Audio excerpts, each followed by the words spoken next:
Bom, só um recado antes de começar, que esse vídeo teve que ser dividido em 2 vídeos. Então, nesse sábado, a gente vai ter, na verdade, 2 vídeos do Falco Responde, que eu tive muitas perguntas essa semana. Então, eu achei melhor dividir em 2 vídeos para não ficar um vídeo muito comprido e vocês poderem assistir aí em 2 partes, porque eu acho que o máximo aí é uns 50 minutos. Passando disso, fica um pouco mais pesado, fica um pouco chato. Então, eu dividi em 2 vídeos para você poder assistir 2 vídeos separados. Ao mesmo tempo, mesma coisa no podcast, eu vou fazer 2 áudios separados, mas vai ao ar no mesmo tempo, no mesmo horário, ok?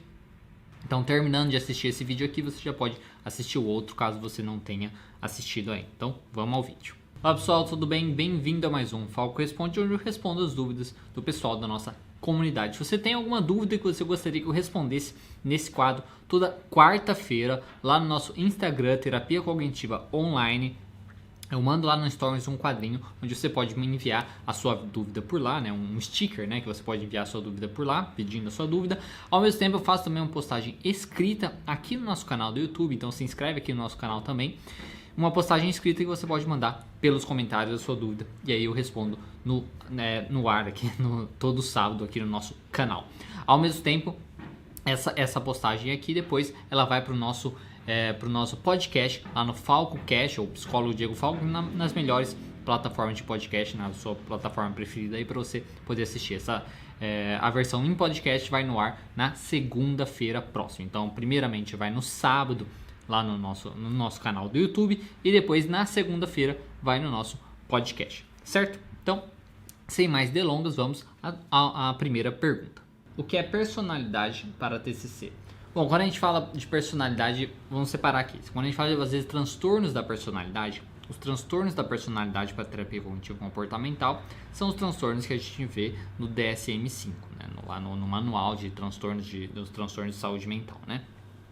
E aí são transtornos que surgem, né, para a pessoa tanto de um fator genético, hereditário, ao mesmo tempo das interações do ambiente. Então a gente utiliza aí o termo médico e tal para falar dos transtornos de personalidade. Quando a gente fala de personalidade, assim, a personalidade de uma pessoa, tipo o jeito dela, o jeito que ela funciona, o jeito que ela é e tal, como você às vezes suspeita que ela vai responder de tal maneira porque fulano é mais grosseiro, porque fulano tem uma personalidade forte, né, como falam, por exemplo, coisas nesse sentido, a gente pode variar em várias coisas, né? Como que surge a personalidade do indivíduo? A gente usa basicamente as crenças da terapia cognitivo-comportamental, né? Então, todas as experiências do indivíduo, né? Tudo que ele teve ali durante a sua infância, durante o seu desenvolvimento, todas as experiências positivas, as experiências negativas também, tanto positivas quanto negativas que ele teve durante a sua vida, fortalecem, né, formam e fortalecem as suas crenças sobre ele mesmo, sobre o mundo e sobre o futuro. E quando ele tem essas crenças, por exemplo, que ele é uma pessoa incapaz, que ele é uma pessoa ruim, que ele é uma pessoa burra, enfim, qualquer crença que ele tenha sobre isso, ou sobre o mundo também, o mundo é um lugar difícil, o mundo é um lugar perigoso, as pessoas não são confiáveis. Então todas essas crenças que ele vai desenvolvendo, isso faz com que ele tenha atitudes, né, comportamentos perante isso. Então, se ele acha que o mundo é um lugar perigoso, que as pessoas não são confiáveis, e aí ele vai ter um comportamento para justamente não sofrer com as pessoas serem aí não confiáveis, né? Com ele não poder confiar nas pessoas, né? E aí, com esse comportamento, você pode dizer, ele tem uma personalidade mais desconfiada, ele é uma pessoa que sempre com o pé atrás nas coisas e tal, ou às vezes é mais agressivo, porque ele às vezes pensa na ideia assim, eu preciso atacar para não ser atacado, então ele é uma pessoa às vezes mais grosseira, nesse sentido. Então, a personalidade para a terapia cognitivo-comportamental vai muito disso, né? Das crenças que o indivíduo tem de si mesmo, do mundo e do futuro. Baseado nessas crenças, ele vai ter atitudes, vai ter comportamentos para tentar se proteger, né? Se proteger de alguma maneira, a ponto de fazer com que aquela crença não aconteça ou não apareça também. Então, vamos supor, se ele se acha muito incapaz, às vezes ele vai tentar ser muito perfeccionista. Então, ele vai tentar fazer tudo perfeito para não mostrar para os outros que ele é incapaz, que ele é insuficiente, por aí vai. E isso pode falar, ele tem uma personalidade um pouco mais rígida, entendeu? Ser um pouco mais perfeccionista nesse sentido e tal. Então, a formação da personalidade para a terapia cognitivo-comportamental, a gente pode dizer que é isso, que a gente se baseia nas crenças e os comportamentos que o sujeito tem para se proteger dessas crenças aparecerem ou delas acontecerem de alguma maneira. né? Por exemplo, se ele acha que o mundo é um lugar injusto, que o mundo é um lugar que as pessoas não são confiáveis, então ele tem comportamentos para que ele não sofra, para que ele não seja traído e por aí vai nesse sentido. Eu acho que essa é uma boa resposta. Ao mesmo tempo, a gente pode também às vezes usar o uso de teorias da personalidade, por exemplo, The Big Five, tem até alguns vídeos aqui no canal que eu já estou soltando sobre isso, que é os 5 traços, né, de personalidade, fatores da personalidade, são muito interessantes, que também são formados aí pelo desenvolvimento do indivíduo. Então, durante as experiências que o indivíduo tem, mesmo as crenças e tal, juntamente com fatores genéticos, tudo isso, né, da família e por aí vai, a gente vai formando esses fatores, esses traços. Então, a gente é uma pessoa mais extrovertida, mais introvertida, se a pessoa mais é sociável ou não sociável, né, e por aí vai. Tudo isso vai sendo determinado pelas nossas experiências, fatores genéticos e por aí vai, tá certo? É assim que a terapia cognitivo-comportamental enxerga o funcionamento do indivíduo. Então não é nada muito mirabolante, tal, é uma coisa simplesmente das experiências que o indivíduo tem durante a infância, das primeiras interações, talvez a gente pode dizer, que ele teve com o mundo e com as pessoas. Então, a próxima pergunta. TCC pode tratar ou ajudar a tratar déficit de atenção? É possível ter transtorno de déficit de atenção e ansiedade? Sim, ela pode ajudar a tratar o déficit de atenção. Então, ele não vai tratar no sentido de ter uma cura, né? Porque não existe a possibilidade de ter aí um tratamento para se curar o déficit de atenção. Mas ele vai ajudar na questão, por exemplo, do indivíduo ter comportamentos para se organizar melhor, ele não se distrair tanto, também mexendo no ambiente dele evitar estímulos e tal, ao mesmo tempo dele treinar a ideia de conseguir perceber que ele às vezes está desviando, né, a sua atenção, que ele está focando muito em outra coisa e voltar o foco na onde ele precisa focar e por aí vai. Então, o que ele pode ajudar é justamente nisso, tanto na questão do controle do ambiente, como o controle dos estímulos, ao mesmo tempo que ajuda na ideia do sujeito perceber que ele está muito avoado e tal, e treinar esse foco aqui no presente. A ideia da aceitação do mindfulness, né, que é da atenção plena, pode ajudar bastante nisso, que é justamente ele perceber que ele está voando, né, e tal, desviando a atenção, e voltar e focar no que ele precisa. E a parte comportamental também, de mudar o ambiente, né, de ter menos estímulos e por aí vai, ver o que realmente estimula e atrapalha, por exemplo, celular, computador, luz, enfim, mexer no ambiente também para poder ajudar ele a não se distrair tanto. E se distrair, ele conseguir fazer isso de perceber e voltar ao foco dele. E se é possível ter transtorno de déficit de atenção e ansiedade? Sim. Na realidade, a ansiedade você pode ter comorbidade aí com qualquer transtorno, né? Assim como depressão também.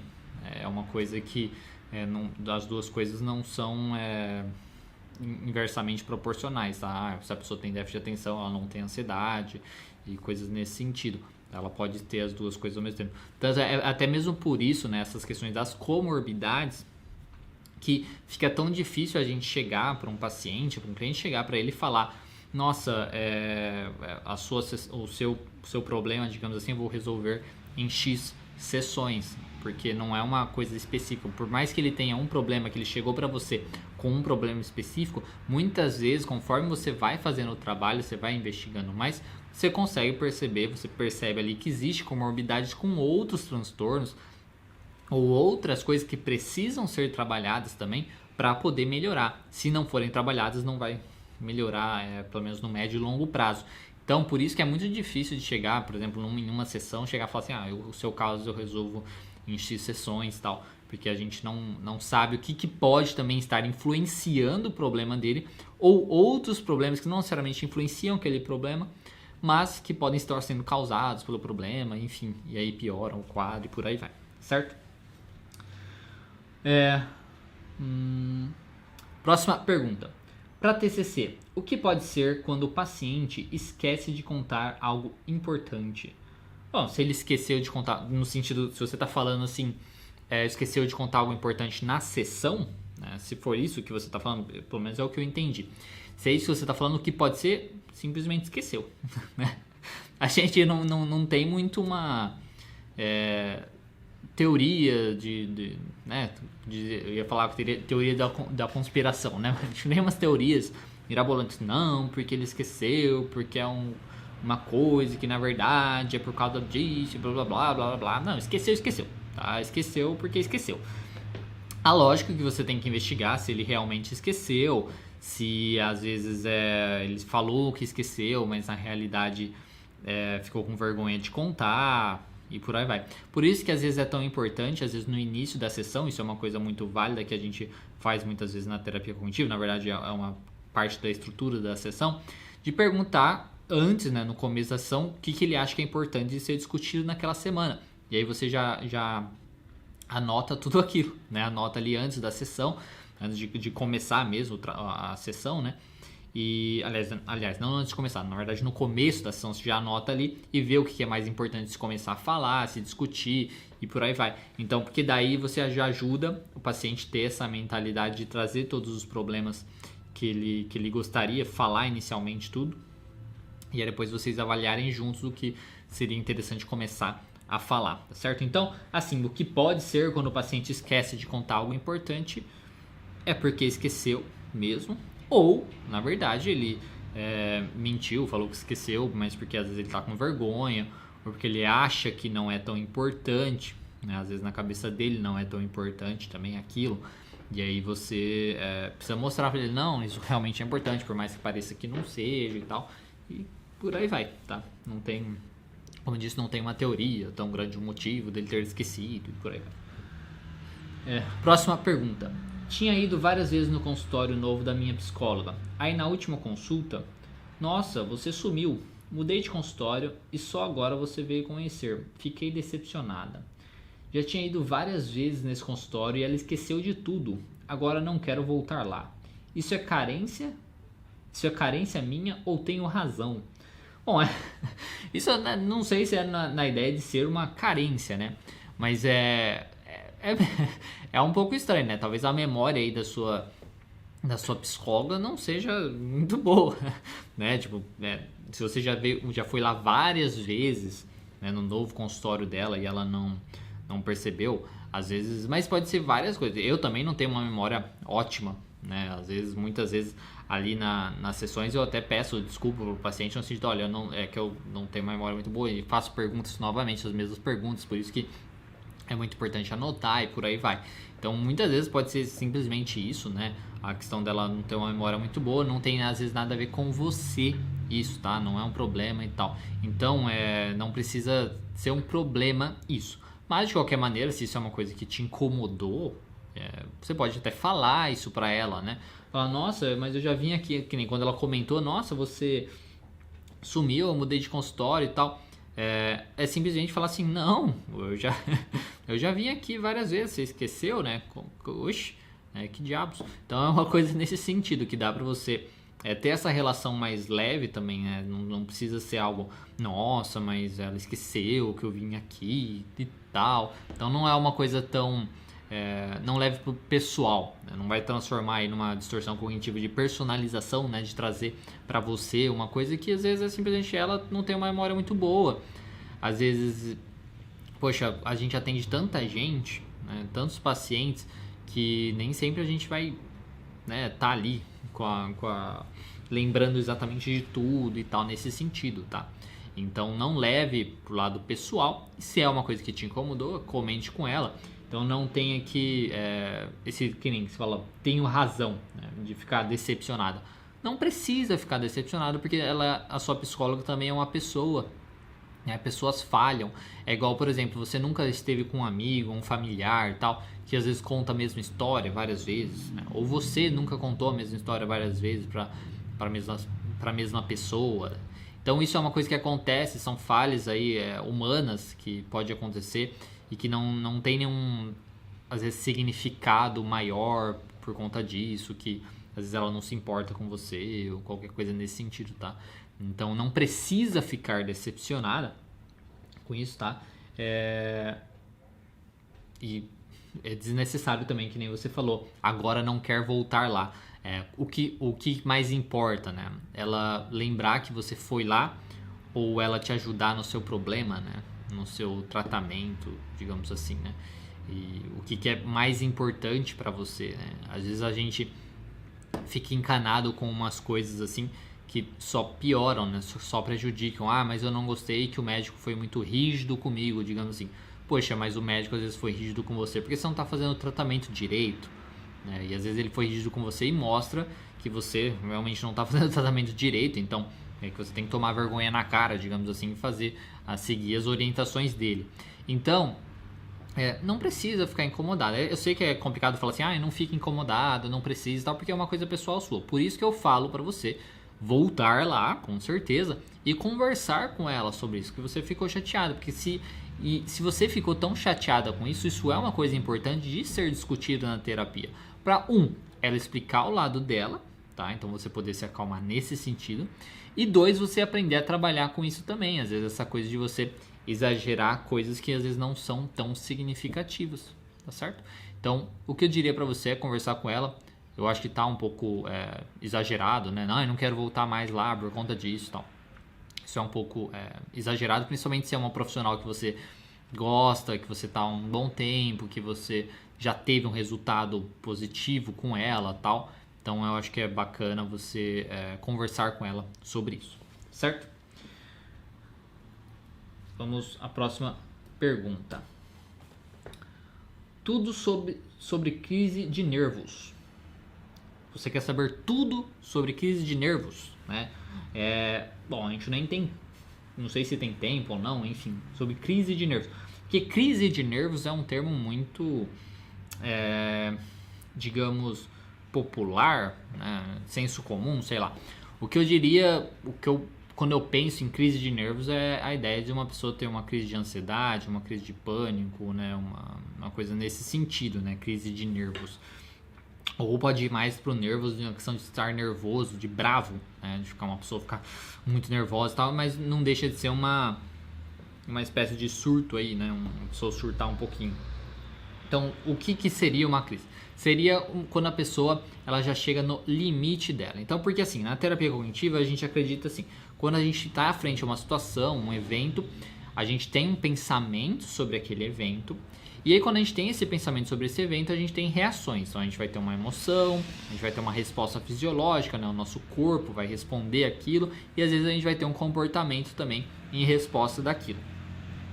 Muitas vezes, dependendo de qual sensação física, por exemplo, a gente tem, ou qual comportamento, ou qual emoção, a gente pode entrar num ciclo, né? Ou numa espiral. E a gente ter um pensamento sobre a nossa emoção. Então, por exemplo, se eu comecei a ficar ansioso, né? Fiquei ansioso com alguma coisa. Meu coração começa a bater mais forte. Aí eu posso pensar, poxa, nossa, meu coração está batendo mais forte. Isso gera ainda mais ansiedade, faz meu coração bater ainda mais forte. Nossa, tá pior ainda. Nossa, eu agora tô ficando sem ar, tal. Tô ficando muito ansioso. Ai, meu Deus, vou ter um ataque cardíaco. Isso vai numa espiral até a pessoa ter uma crise de ansiedade, uma crise de pânico, um ataque de pânico e por aí vai. Então, é nesse sentido, tá? A gente entrar aí num ciclo, né? Numa espiral, na verdade, né? Porque o ciclo fica só naquilo. Então, seria uma espiral até que, explode numa crise, num ataque, numa coisa muito maior.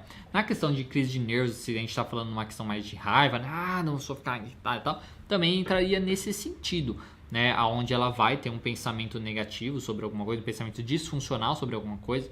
Às vezes ela gera uma raiva nela. E aí isso gera uma raiva nela, ela pode ficar incomodada de se sentir raiva, ou incomodada das sensações físicas da raiva, ou dela não conseguir parar de pensar nisso. Mas eu não consigo parar de pensar nisso. Mas eu tenho que parar de pensar nisso. Que saco, não sei o que. Isso vai, até que também explode, digamos assim. Então, isso é o que eu poderia dizer pra você sobre crise de nervos. Não tem como eu falar assim, tudo sobre crise de nervos, porque eu nem sei o que necessariamente tudo, nesse caso, significa. Mas o funcionamento de uma crise, seja uma crise de ansiedade, uma crise de uma pessoa explodir de raiva, uma crise de pânico e tal, um ataque de pânico, seria nesse sentido, tá certo? Próxima pergunta. Como identificar uma pessoa narcisista? Bom, para você identificar uma pessoa narcisista mesmo, quando a gente está falando de transtorno de personalidade narcisista, você vai ter que trabalhar, você tem que identificar na realidade os critérios diagnósticos de uma pessoa narcisista que estão lá no CID, que estão lá no DSM-5, que podem caracterizar uma pessoa narcisista. É muito difícil, é muito complicado você chegar e sabe, você conversa com alguém e tal, não vai falar assim, essa pessoa é narcisista por causa disso e tal. A gente tem muita mania disso, né, de ficar falando que os outros são isso, né, que os outros são narcisistas, que os outros são têm a personalidade antissocial. Principalmente nesse do antissocial, por exemplo, né, que eu tenho alguns vídeos no canal que falam sobre transtorno de personalidade. E é engraçado que no transtorno de personalidade antissocial, que seria, por exemplo, o psicopata, né, é o nome científico, digamos assim, nome médico para a questão da psicopatia. Tem muita gente que comenta, eu sou assim, eu sou isso, com certeza eu tenho essa personalidade, porque eu não me importo com as pessoas, tal.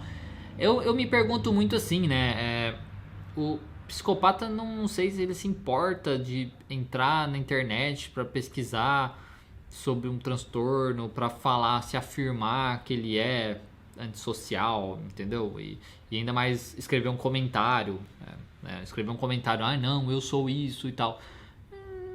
Não sei, entendeu? Não sei se tem muito essa característica. Então, tem que tomar um pouco de cuidado com isso, tá? Mesmo você tendo também os critérios diagnósticos de qualquer transtorno de personalidade, não é uma coisa tão simples assim de você diagnosticar baseado só nisso, nos escritórios, ou em alguns comportamentos que a pessoa tem. É necessário um acompanhamento, de preferencialmente aí, psicológico e psiquiátrico, né? Um acompanhamento, então por um pouquinho mais de tempo ali daquela pessoa, e observando algumas coisas e por aí vai, e aí você pode dar esse diagnóstico. Mas basicamente é uma pessoa que se importa só com ela mesma, né? Então é uma pessoa que se importa só mais assim com ela mesma, que ela acha que ela merece muito mais do que as outras pessoas, então eu mereço muito mais isso. Ela quer a adoração dos outros também, né? Que os outros reconheçam os seus talentos, os seus atributos, digamos assim, né?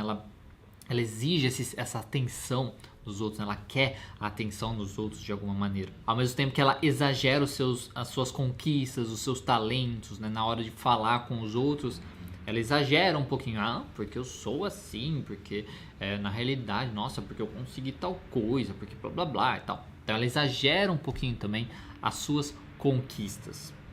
Com tudo isso, eles acabam às vezes então achando que eles são às vezes superiores aos outros, né? Superiores às outras pessoas, que eles precisam aí de vantagens em cima das outras pessoas, ou que eles não precisam, mas merecem mais do que os outros de alguma maneira, exigem, como eu já disse, a atenção, e muitas vezes, às vezes tem comportamentos de passar por cima das outras pessoas para conseguir o que eles querem.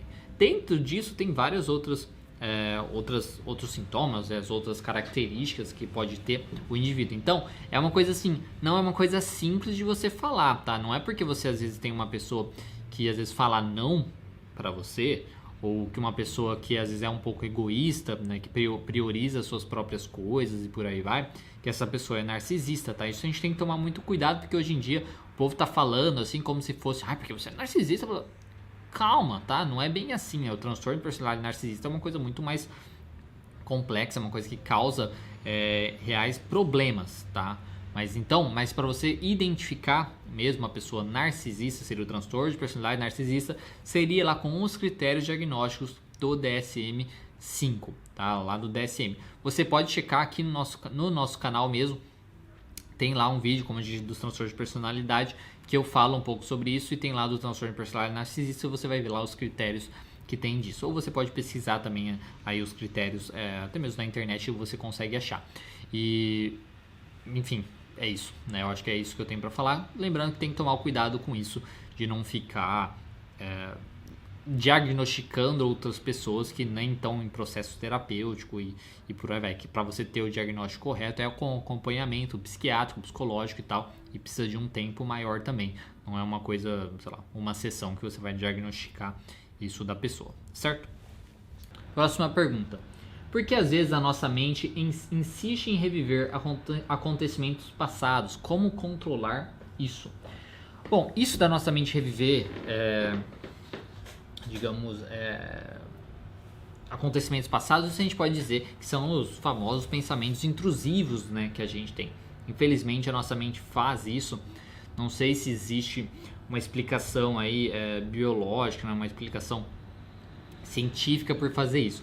Algumas vezes ela pode ser explicada por momentos que lembram aquele evento, né? Então, se às vezes você tá lá na sua casa e você vê uma coisa que te lembra uma pessoa, ou se você vê uma foto, né? Uma foto de uma pessoa, sei lá, na praia, você lembra da vez que você estava na praia e por aí vai. Então, às vezes tem algum estímulo que você tem ali no seu ambiente, no que você está vivendo ali naquele momento, você tem algum estímulo que isso remete a uma lembrança que você tem. Isso é como a nossa memória funciona, como as lembranças funcionam e por aí vai.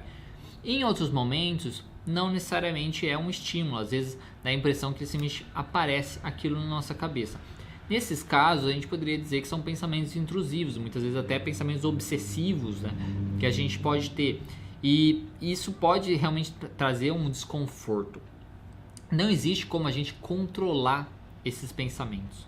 Tá? A gente não tem como controlar que eles apareçam ou não. Entra naquilo que a gente sempre fala. Por exemplo, se eu falar não pense num elefante branco, normalmente a primeira coisa que aparece na nossa cabeça é um elefante branco. Então a gente não tem esse poder sobre os nossos pensamentos. A gente não consegue controlar quando eles vão aparecer, nem como eles vão aparecer.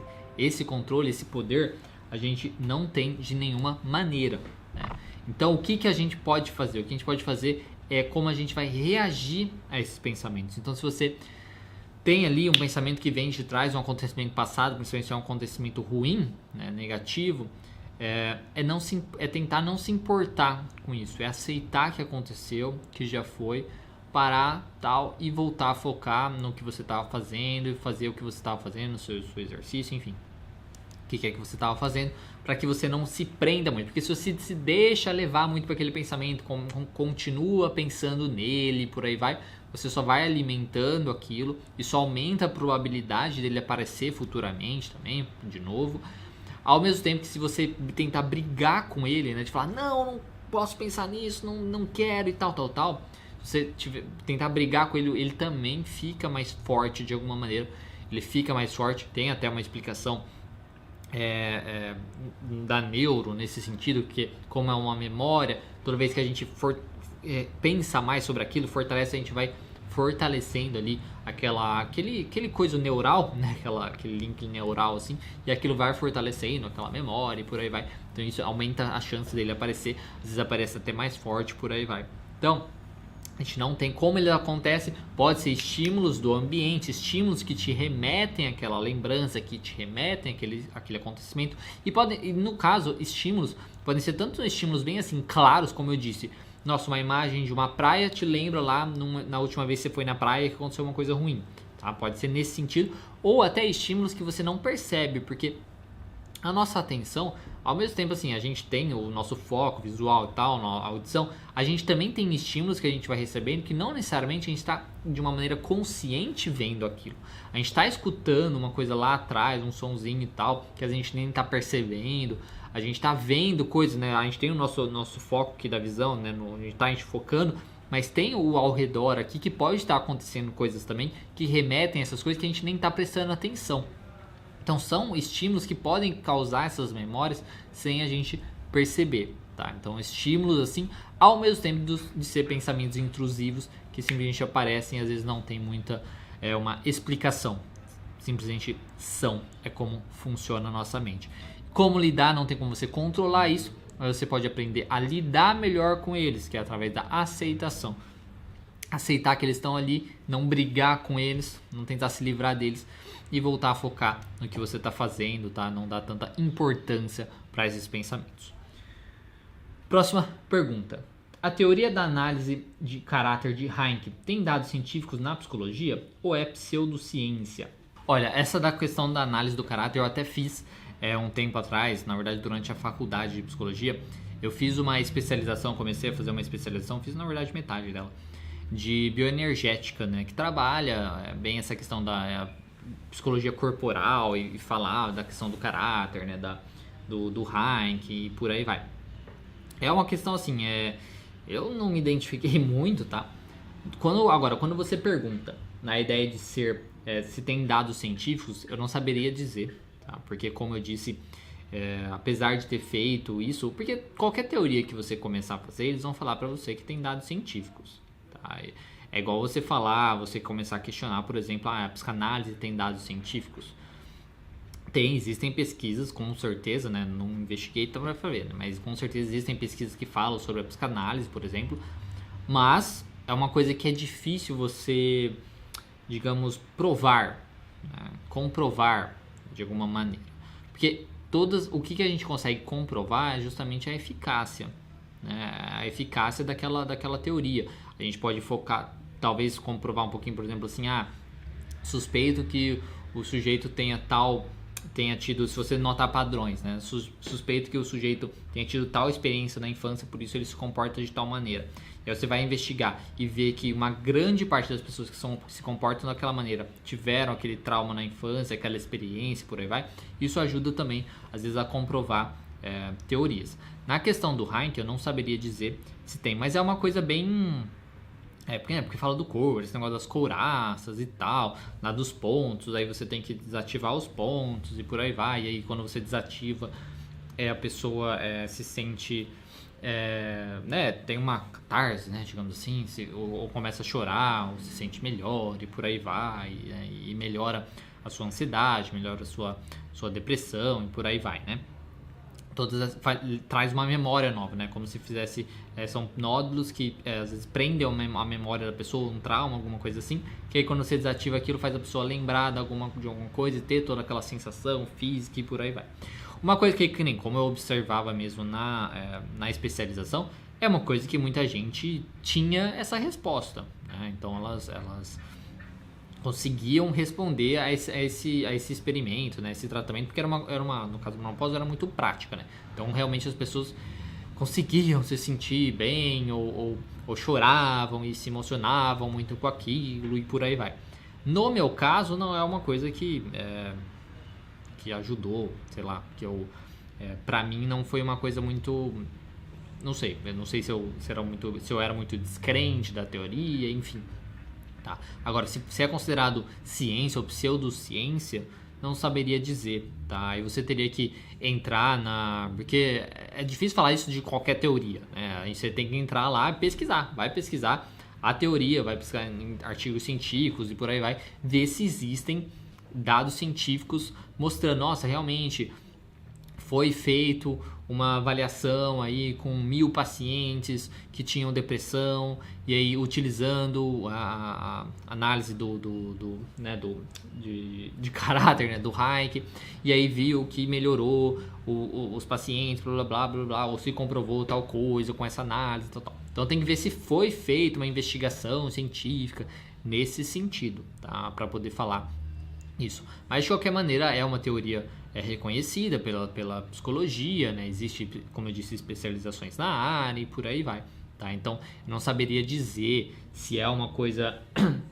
que tem dados científicos, né, da psicologia, ou se é uma coisa puramente teórica, que às vezes são coisas teóricas, né, mais filosóficas, tal, que você, não, eu acho que funciona dessa maneira e tal, que ajuda aí a dar um suporte para a teoria, né, para a terapia e tal, mas que às vezes não tem um dado tão científico, tá? Mas pode ter, eu não saberia dizer, você tem que pesquisar para ver isso, tá? Como eu não trabalho com isso e tal, não é como se eu ficasse também, né, pesquisando, isso daqui é científico, isso não é científico e tal. A única coisa que eu sei é que a terapia cognitivo comportamental é uma das mais pesquisadas, você consegue achar vários artigos sobre isso, comparando a TCC com outras formas de terapia, comparando a TCC com medicamento, usando a TCC para tratar tal coisa, os resultados disso e por aí vai. Então tem várias pesquisas sobre isso. Dessas outras teorias eu não saberia dizer, tá? E a gente tem que tomar um pouco de cuidado com isso também, né? Porque uma coisa que eu não tome isso como uma coisa ruim, tá? O que eu vou falar para você.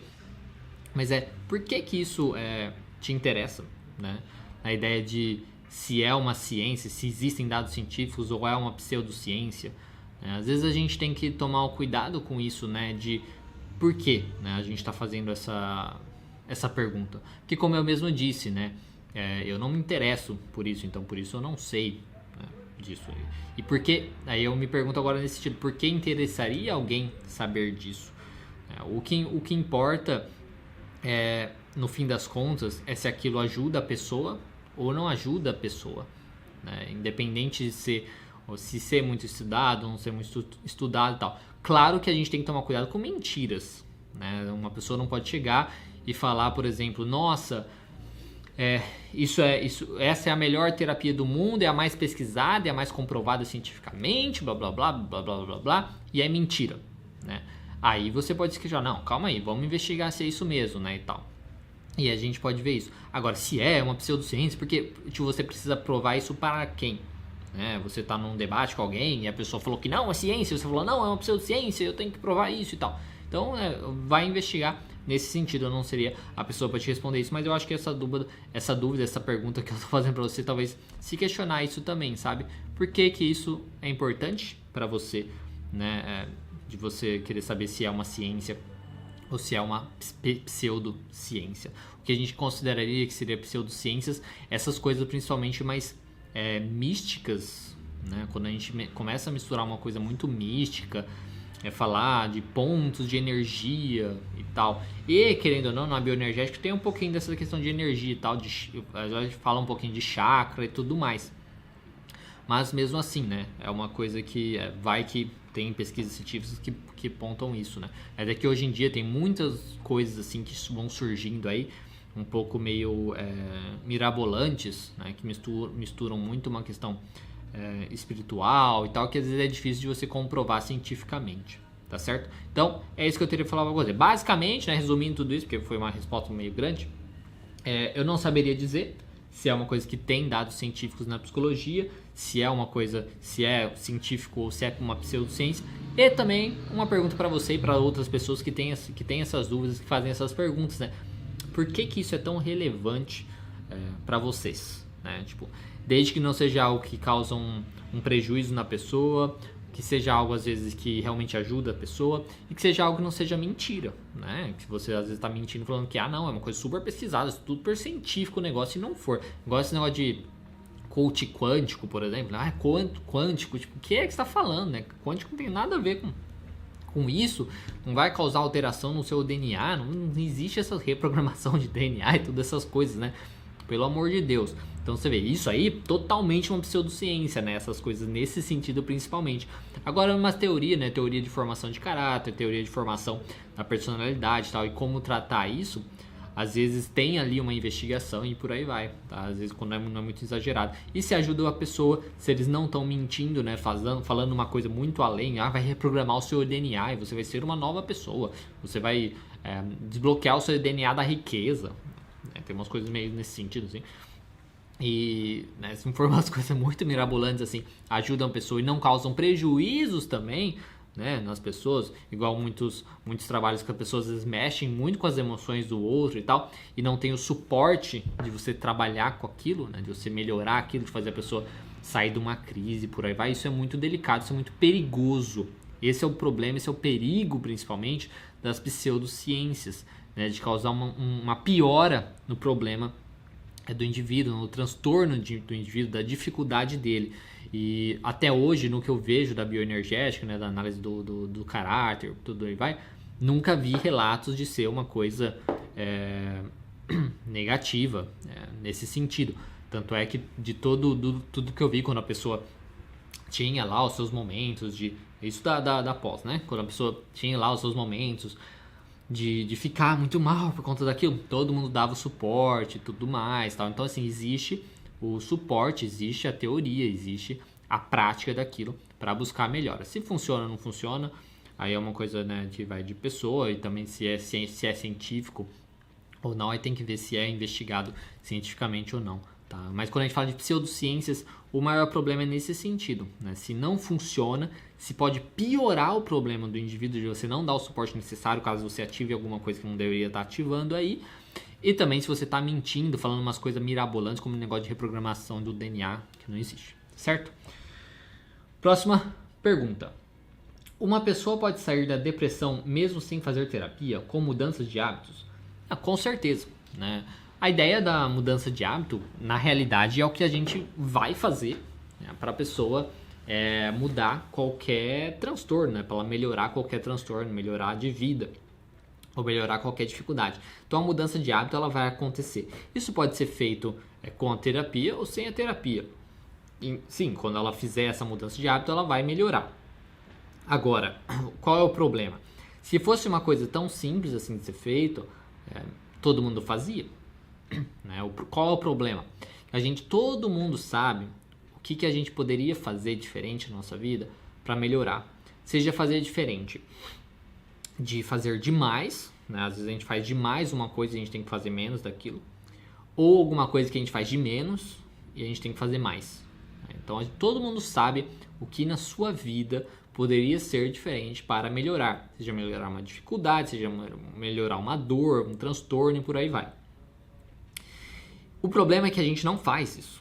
A gente não faz porque a gente tira alguma coisa daquilo e porque se cobrar é muito mais difícil do que uma coisa externa. Se você vai na terapia, o terapeuta pode te ajudar a olhar o seu problema com uma visão, né, externa, né, olhar de fora o seu problema e te ajudar nesse sentido, mostrando para você os dados mais reais, em vez de ser só da sua cabeça, você com você mesmo, estão mostrando outros dados para você, ajudar você a identificar o que te mantém naquele problema e te ajudar com estratégias, com coisas que você não tinha pensado antes, ao mesmo tempo que é uma pessoa de fora também te motivando, te alimentando ali, né, naquela coisa e te cobrando também, né, para você fazer aquela mudança. E isso ajuda a melhorar com certeza, tá? É alguém que você sabe que você pode contar, que você vai poder falar de tudo, né, poder falar tudo e tal. Ao mesmo tempo, além de tudo isso, colocar para fora as nossas emoções, os nossos sentimentos, nossos pensamentos, né? Expressar isso mesmo, não só ficar ali na nossa cabeça, né? Realmente expressar o que a gente sente, expressar o que a gente pensa e tudo mais, isso ajuda muito na melhora, né? A gente perceber o que realmente acontece com a gente, porque colocar para fora é bem diferente de só pensar aquilo, tá? E você sozinho, você só tá pensando aquilo, muitas vezes você não quer falar para pai, para mãe, para amigos o que você realmente pensa, porque você acha que eles vão te julgar, você acha de alguma coisa nesse sentido. Então você colocar para fora ali numa sessão pode ajudar para uma pessoa neutra que não vai te julgar, que não vai, né, interpretar aquilo como uma coisa ruim, digamos assim, pode ajudar muito no caminho da sua melhora, tá certo? Então assim, respondendo você, uma pessoa pode sair da depressão mesmo sem fazer terapia, né, só com mudança de hábitos? Pode, com certeza, mas é muito mais difícil e a terapia seria uma coisa que ia ajudar muito ela a sair disso, tá? Principalmente se preparar para possíveis recaídas, entender como funciona a sua depressão, entender como funciona a depressão de uma maneira geral e como evitar que ela volte e por aí vai, certo? Bom, pessoal, era isso que eu tinha para falar hoje para vocês. Esse vídeo, como eu disse, foi bem mais longo, né? Porque teve bem mais perguntas, então eu tive que dividir ele em dois, tá? Então, se você tá vendo isso daqui, na verdade eu vou vai ter isso na segunda, nas duas partes do vídeo vai ter essa mesma fala que eu tô falando aqui, tá? Então você vai ver ela duas vezes se você assistir os dois vídeos, mas que é a parte final que eu vou colocar no fim dos dois vídeos, tá certo? Então, olha lá que vai ter os dois vídeos, vou colocar como o Falco Responde, eu acho que não me engano é o 28, 28.1 e depois o outro ponto 2, tá? Vou colocar dois, a primeira parte e a segunda parte, certo? Então, muito obrigado por você ter visto esse vídeo. Se você tem uma dúvida, lembra de seguir a gente lá no Instagram, Terapia Cognitiva Online, que eu mando lá toda quarta-feira um quadrinho de perguntas, que você pode me enviar sua dúvida por lá. E também se inscreve aqui no nosso canal do YouTube, que é Terapia Cognitiva Online também. Se inscreve no nosso canal, clica na notificação para receber as notificações, que eu mando lá uma postagem escrita que pode me enviar também pelos comentários dessa postagem, tá certo? Muito obrigado. Se você gostou desse vídeo, dê um gostei. Se não gostou, dê um não gostei. E qualquer coisa é só mandar nos comentários. Lembra de se inscrever novamente. E te lembra também que nós temos no nosso podcast, na segunda-feira vai ao ar esse Falco Responde. Todos os outros Falcos Responde funcionam dessa maneira. No sábado eu posto no YouTube e na segunda-feira vai no nosso podcast, se você preferir escutar, fazer um download e tal e fazer sua versão em áudio, tá? Muito obrigado e até o próximo vídeo.